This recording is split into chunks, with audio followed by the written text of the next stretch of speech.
In the US, President Donald Trump has signed an executive order introducing several police reforms after weeks of protests that have sometimes been directed against law enforcement.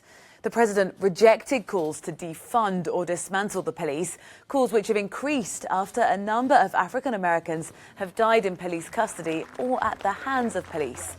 Instead, the order will offer federal grants to improve practices, including creating a database to trace and record abuses by officers. Trump has praised law enforcement amid the protests and told reporters that without police, there's chaos.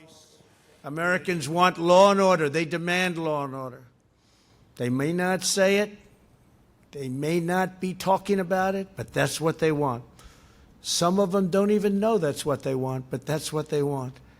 And they understand that when you remove the police, you hurt those who have the least the most.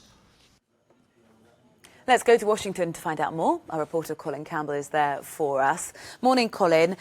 Protesters have been asking for the police to be defunded. We've talked in the past about what that means. But just tell us, this new executive order, what does it do? And in terms of police reform, is it actually going to address anything that the protesters have been asking for? Hi, Rosie. Well, it does a few things, but not quite in the way and at the overall method that a lot of protesters had been hoping.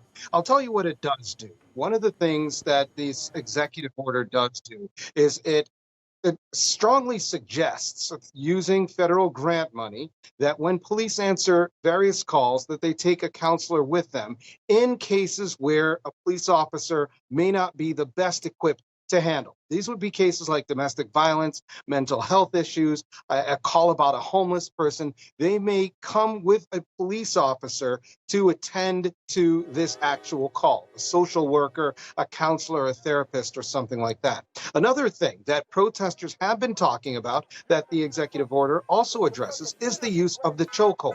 Now, the president said that a use of the chokehold would be banned unless the officer's life is at risk. So it does fall short of what a lot of protesters have been calling for, and even House Democrats who want the use of the chokehold banned altogether.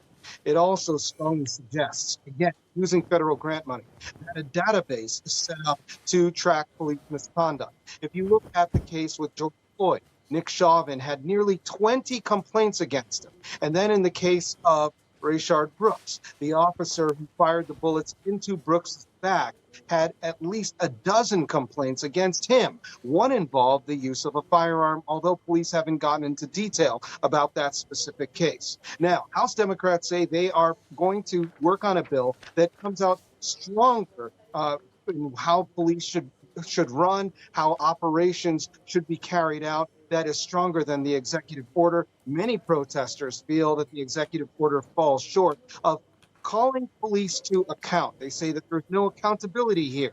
Maybe they suggest that police who fire shots, who fatally kill suspects, should face some kind of financial penalty, looking at their pension, their retirement, or even their paycheck. And the executive order definitely doesn't do any of that.